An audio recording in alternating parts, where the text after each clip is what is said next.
Hanzo and I were both sons of the general. We trained with swords together, played together, and built a deep bond as brothers. But early that morning, our father summoned us both. Looking at the armor before us that represented ultimate power, it was clear he intended to choose a successor between us. Then father handed each of us a katana. Only the one who survived could inherit his position. Out of brotherly love, I sheathed my sword and voluntarily gave up my claim to succession. But father disappointedly put away the armor. Hanzo, standing nearby, was torn with inner conflict.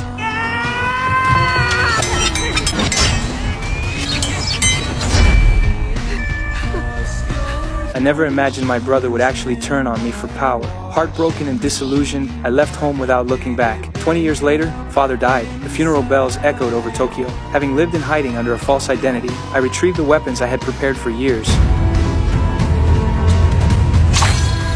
Late at night, a fierce monster stood on the palace rooftop. It was a predator that traveled between different planets and eras, hunting the strongest warriors. Soon his target appeared. I saw a piece of driftwood floating downstream until it reached the shore. I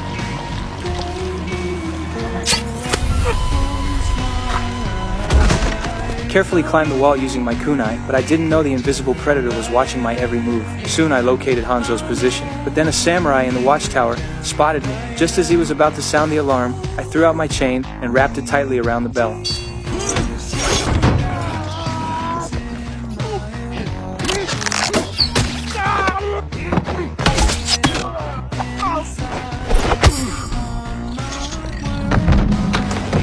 Suddenly, the harsh sound of bells rang out anyway. My presence had been discovered. Hanzo immediately became alert. The next second, several red smoke bombs exploded around me. I moved swiftly through the mist, cutting down samurai left and right. Soon only the two of us brothers remained on the battlefield. I dropped all pretense. I would make him pay in blood for what happened all those years ago.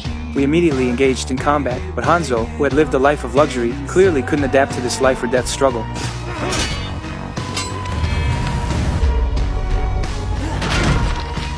Predator hid in the ceiling, silently waiting for the strongest to emerge.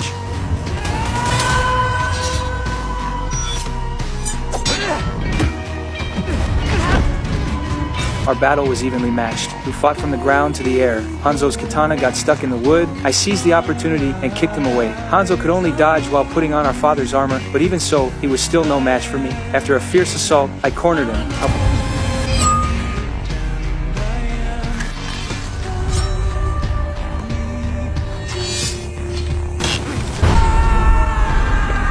Was filled with regret. I had only wanted to settle the score from years past, but then a deep roar echoed from behind me. I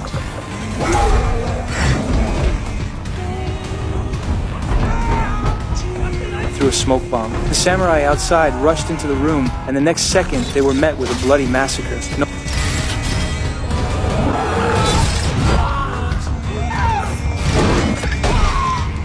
Knowing I was outmatched, I prepared to quietly slip away. But the predator activated its cloaking device and instantly locked onto my position using heat signature. A grappling hook came flying at me. I quickly rolled away, narrowly escaping.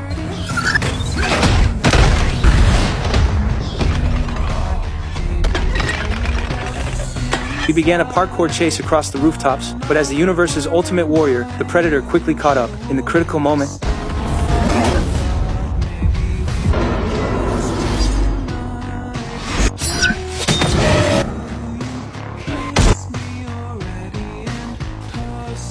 I struggled back to shore, only to discover that Hanzo wasn't dead. But now wasn't the time to settle our grudge. Then the predator suddenly appeared behind me. Without hesitation, Hanzo blocked the attack from me, but his own body was pierced through. I pushed my brother aside and used my agility to get behind the predator, but my blade couldn't even penetrate its defenses.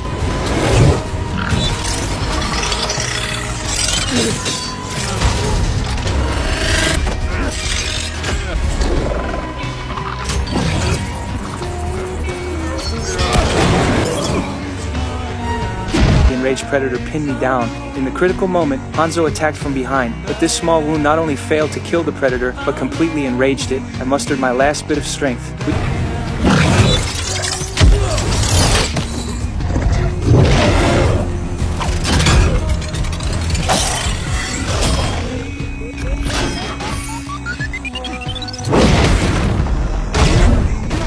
We brothers struggled to our feet, but the predator had already vanished, leaving only a bloodstain on the tree. Clearly it had entered stealth mode. We steeled ourselves, watching intently as leaves drifted down.